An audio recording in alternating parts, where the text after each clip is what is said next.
الحمد لله وحده والصلاة والسلام على من لا نبي بعده. أعوذ بالله من الشيطان الرجيم. شرع لكم من الدين ما وصى به نوحا والذي أوحينا إليك وما وصينا به إبراهيم وموسى وعيسى أن أقيموا الدين ولا تتفرقوا فيه كبر على المشركين ما تدعوهم إليه الله يجتبي إليه من يشاء ويهدي إليه من ينيب وما تفرقوا إلا من بعد ما جاءهم العلم بغيا بينهم ولولا كلمة سبقت من ربك إلى أجل مسمى لقضي بينهم وإن الذين أورثوا الكتاب من بعدهم لفي شك منه مريب.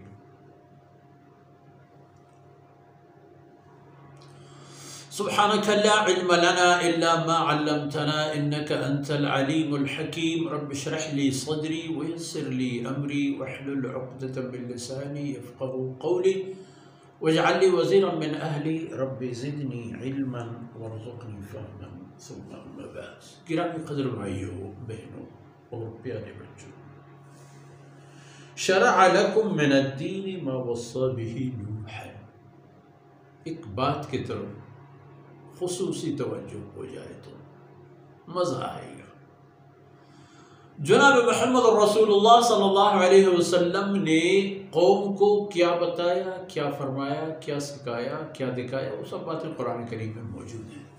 اب جو فرمودات اللہ کے کلام میں ہیں، ان کے لیے اللہ کا کلام فرماتا ہے کہ یہ سب کچھ یہ دین کے دستور و احکامات ہیں جو شرعی حیثیت دے کر آپ کو دے دیے گئے ہیں، قانون بنا کر آپ کو دے دیے گئے ہیں۔ اور یہ باتیں صرف اکیلے آپ کے نہیں، ما وصى به نوحا، یہی باتیں نوح علیہ السلام کو کہی گئی تھی۔ اللہ کے اولو العزم انبیاء میں وہ نبی کہ جو قوم کو اللہ کی بندگی کی طرف بلائے اور شرک سے دور رہنے کی کوشش کرے، وہ سیدنا نوح علیہ السلام سے یہ سلسلہ شروع ہوتا ہے۔ حضرت آدم علیہ السلام پر تو حقائق سب واضح تھے، ان کو تعلیمات مل گئی تھی دین سے متعلق، عبادت سے متعلق، دنیا سے متعلق، معاش و معاد کے ہر معاملے میں، مگر بعد میں آپ کے بعد نسل آدمی میں یہ تباہیاں آئیں اور ان کے روک تھام کے لیے سیدنا نوح علیہ السلام وہ فرد قرار پائے کہ جس نے امر اور نہی کا اللہ کے حکم سے آغاز کیا۔ تو فرمایا وہی باتیں جو نوح کو بتا دیے گئے تھے۔ وَالَّذِي أَوْحَيْنَا إِلَيْكَ، اور یہ وہی باتیں ہیں جو ہم نے جناب محمد رسول اللہ صلی اللہ علیہ وسلم آپ کے طرف وحی فرما دی ہے۔ وَمَا وَصَّيْنَا بِهِ إِبْرَاهِيمَ وَمُوسَى وَعِيسَى، اور ان باتوں کی تاکید اور پائبند بنا لیا تھا ہم نے سیدنا ابراہیم علیہ السلام، سیدنا موسیٰ علیہ السلام اور سیدنا عیسیٰ علیہ السلام کو۔ ان تمام حضرات انبیاء علیہ السلام ان اصولوں اور ان قوانین و ضوابط کے پائبند تھے۔ وہ باتیں کیا تھی؟ ان اقیموا الدین، جو دین اسلام تمہیں مل چکا ہے اس پر قائم و دائم رہو، اس کی اصولوں پر، اس کے قوانین پر جو احکامات آئیں گے وہ اسلام کے قوانین قرار پائیں گے، اسی پر ڈٹے اور جمے رہو، ثابت قدم رہو۔ وَلَا تَتَفَرَّقُوا فِيهِ، اور اس دین سے متعلق تفرقے میں مت پڑو۔ ایک تفرقہ مثلا یہ کہ اس سے تو یہودیت نعوذ باللہ اچھی ہے، مشرکین اچھے ہیں، عیسائی اچھے ہیں، یا پھر دین کو قبول کرنے کے بعد ٹولوں میں تقسیم کرو ایسے کہ ہر ٹولہ دین بن جائے۔ نہیں، بچتے رہو اس سے، یہ بیماری ہے، تباہی ہے۔ فرمایا کبر علی المشرکین ما تدعوہم الیہ، آپ جو مشرکین کو الہ واحد کی طرف بلاتے ہیں نا، ایک اللہ، ما لکم من الہ غیرہ، یہ تو وصیت تھی۔ آپ دیکھیں قرآن کریم میں سیدنا نوح اور دیگر انبیاء علیہ السلام نے اپنی قوم کو جو خطاب فرمایا تو یہ باتیں بتا دی، ما لکم من الہ غیرہ۔ تو فرمایا آپ کی یہ بات کبر علی المشرکین، یہ مشرکین پر یہ بات بہت بھاری ہے، ناقابل تحمل ہے۔ ناقابل تحمل نہ ہوتی تو اتنی لڑائیاں کیوں؟ تو پھر کم سے کم اگر لڑائیاں لڑتے تو ایک بدر کے حادثے سے کان پکڑ کے بعد جاتے تھے۔ کلن کلا، یہ جنگ آپ صلی اللہ علیہ وسلم کے موجودگی میں کسی اور نے لڑی تھی۔ تو ملائکہ کرام تھے، اللہ کی غیبی نصرت انہوں نے اپنی آنکھوں سے دیکھی، مگر پھر بھی احد میں آئے، مگر پھر بھی دیگر جنگوں میں آئے،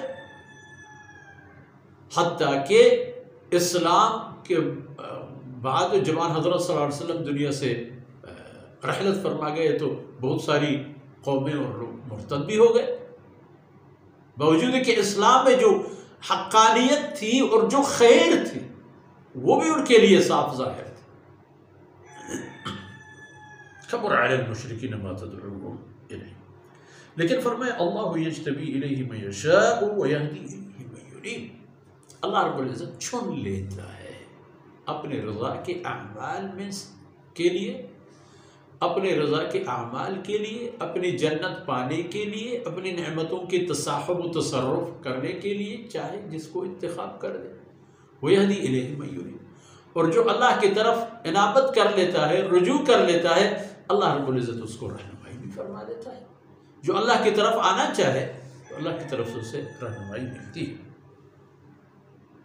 جہاں تک ان لوگوں کی اسلام اور آپ کی رسالت اور توحید سے متعلق ان کی تفرقہ انگیزی، وَمَا تَفَرَّقُوا إِلَّا مِن بَعْدِ مَا جَاءَهُمُ الْعِلْمُ بَغْيًا بَيْنَهُمْ، جب ان کے لیے یہ حقیقت کھل گئی کہ اصل چیز تو عقیدے میں توحید اور اعمال میں احکام الہی ہیں، مگر پھر بھی وہ مخالفت پر کیوں آ گئے؟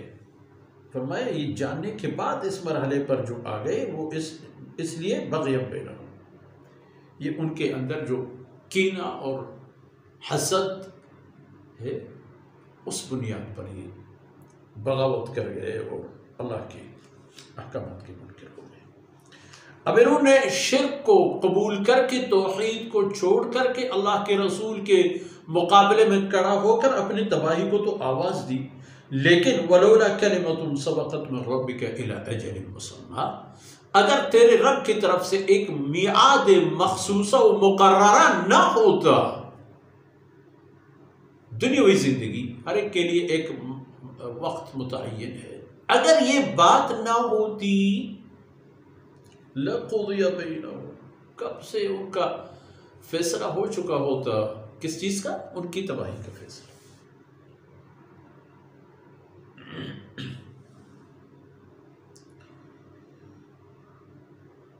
تو فرمایا لَقُضِيَ بَيْنَهُمْ، اور پھر وَإِنَّ الَّذِينَ أُورِثُوا الْكِتَابَ مِن بَعْدِهِمْ لَفِي شَكٍّ مِّنْهُ مُرِيبٍ، اب جو لوگ ان کو کتابیں ملی، یہود و نصارہ، اور جو بھی جن لوگوں کو کتابیں ملی اور کتابوں کے جو لوگ وارث بنے، انہوں نے کیا کیا؟ وَإِنَّ الَّذِينَ أُورِثُوا الْكِتَابَ مِن بَعْدِهِمْ لَفِي شَكٍّ مِّنْهُ،